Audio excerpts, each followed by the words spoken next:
All right. What now? Let's see. We were playing with non-destructive overlay layers, and I showed how kind of flexible they can be, because as soon as you change them to overlay mode, all the middle gray becomes invisible, and only the things that are brighter than middle gray, like here, that I dodged in, or darker than middle gray, like here where I burned in, are going to be visible. But let's try that where we can see what we're doing. So I'm just going to say edit, fill, take that whole non-destructive overlay layer and just fill it again with 50% gray. Now it's like a clean slate. It's doing nothing. Now I am going to start dodging. That's a little black lollipop. And because the lighting is hitting the boat here and my creature here, I'm going to add some lighting above. So that feels more consistent. And because it's hitting my creature here and the side of the boat here, also going to add a little bit of lighting coming from the side. And this way I get to see it in real time. It's just not happening to the actual pixels. It's happening on my non-destructive layer. This is a photo editing trick. So if I set it to normal mode, this is what I've done. Next, I'm going to burn. Now, what do I want to burn? If the light's coming this way, there's going to be a little bit of a shadow around my creature.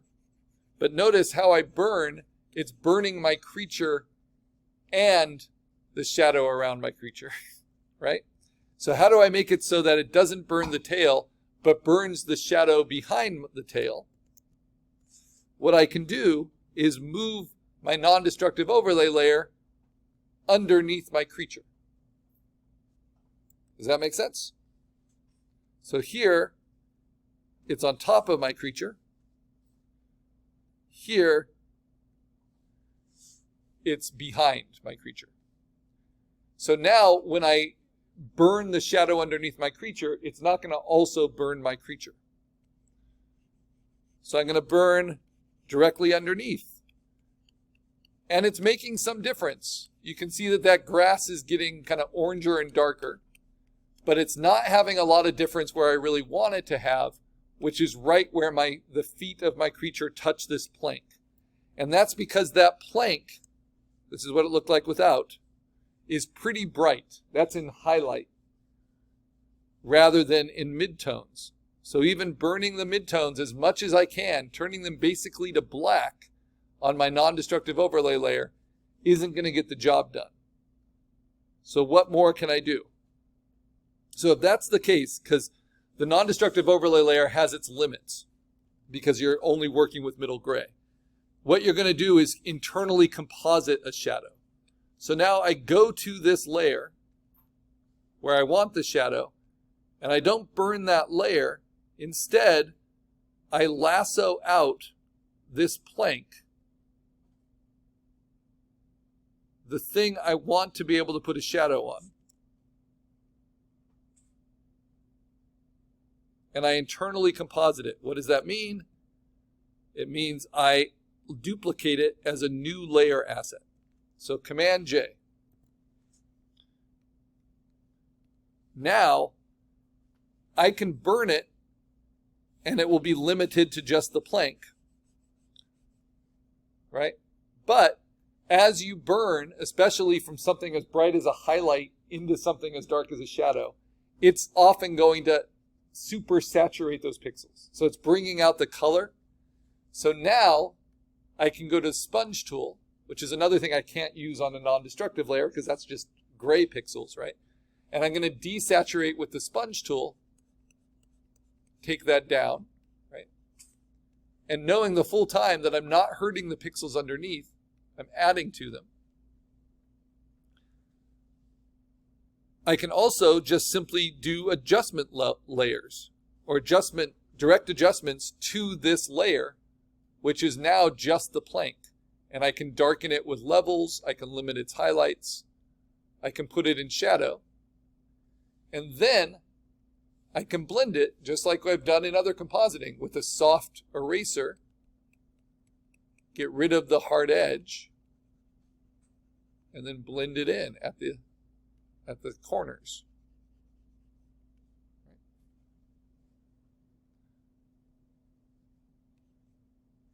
And where is the shadow going to be darkest? The shadow is going to be darkest right where the feet are touching.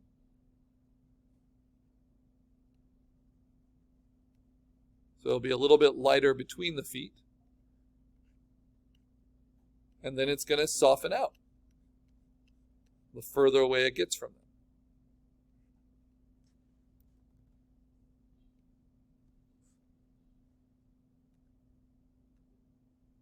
So from that to that. Right?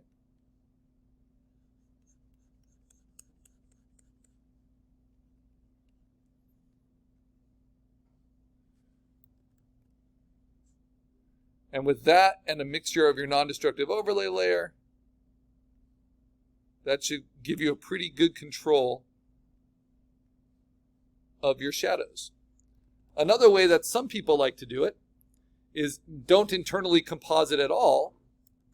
Just create your shadow shape on a new layer with a lasso. So create a brand new layer, use your lasso, rough in a shadow shape.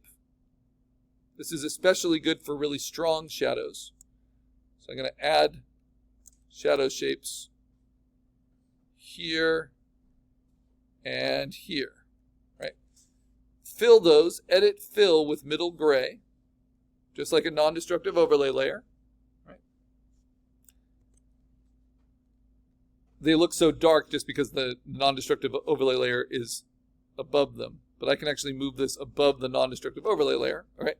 Now you're going to dodge and burn those. So burn. Really darken them at the source and let it kind of radiate out from there.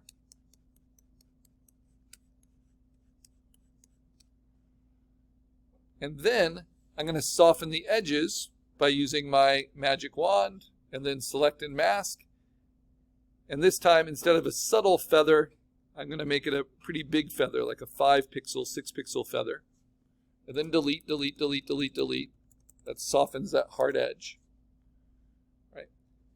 And now I just take the opacity down. Right? And you can see that shadow that's given me. And then I use my eraser at 100% opacity, soft edged, and erase it out where I don't want it.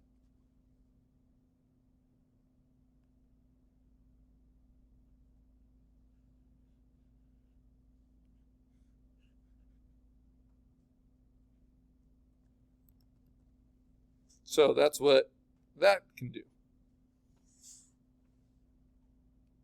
And again, you don't need to be a master of light logic to get this to look fairly believable. Now, if I have that going on the plank, what about underneath the plank? It doesn't make sense that this is unaffected. So I'm going to do the same thing, but this time I'm just going to take a chunk from my non-destructive overlay layer, boom, duplicate it, turn it to normal mode, right? Maybe grow it a little bit because I have that little sliver. And now burn that in the direction I want, which is more from the bottom up.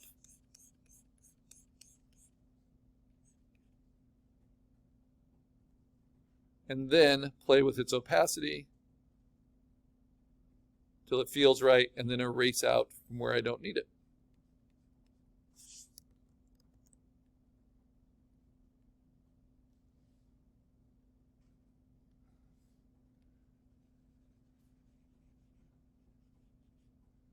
Kind of like that. Again, super soft erasers.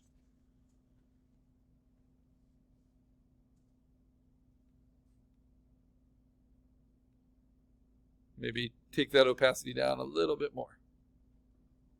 Okay, good. Now, could I use a little bit of that over here? Sure. Let's duplicate it. Command J. Let's move it. So what I'm using are now low opacity assets. Things like these shadows that are see-through but change what's underneath them. And another way to think of these is as texture overlays or lighting overlays.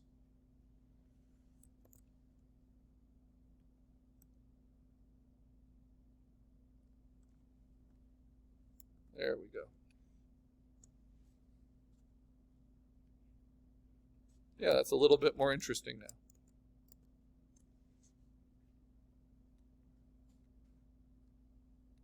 And you see how all these shadows are kind of layering up.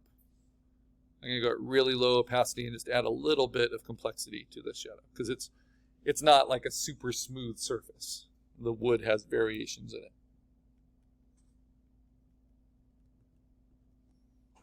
Okay. And at any time I could go in and I can burn them further. You know, just right under the foot.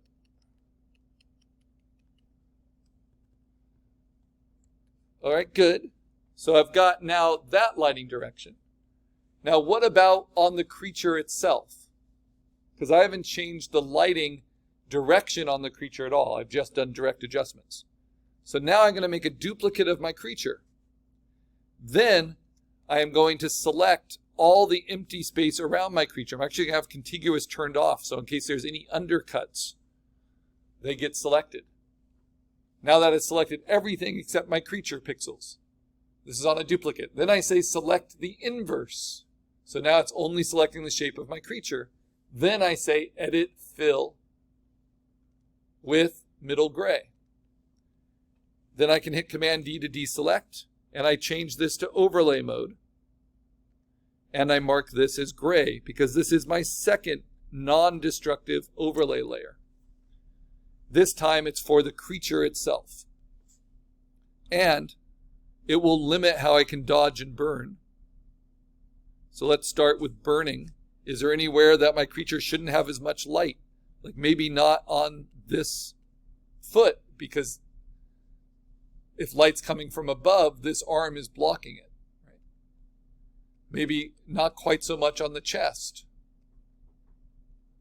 especially with these arms getting the light. Maybe not as much on that back leg. Yeah, that was too much. Let's see.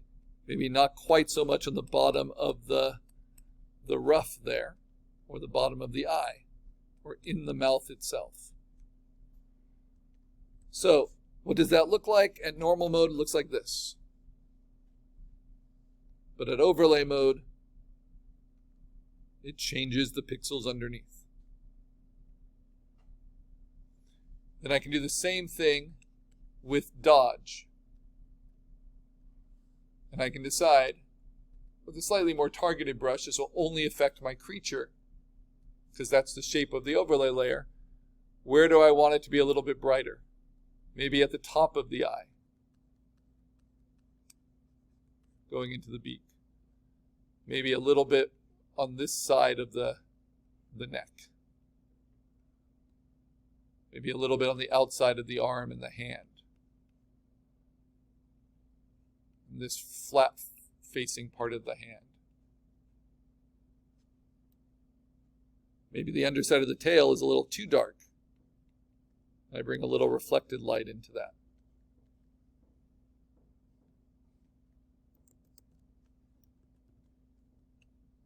All right. So does that help? Yes. It helps adjust the direction of the lighting on the creature. What about other aspects of the creature? Like transparency. So if I want this to feel really soft, what I can do is on the actual creature layer, not the non-destructive layer, if I'm pretty certain, I can go to really low opacity erase, and I can softly take out some of the opacity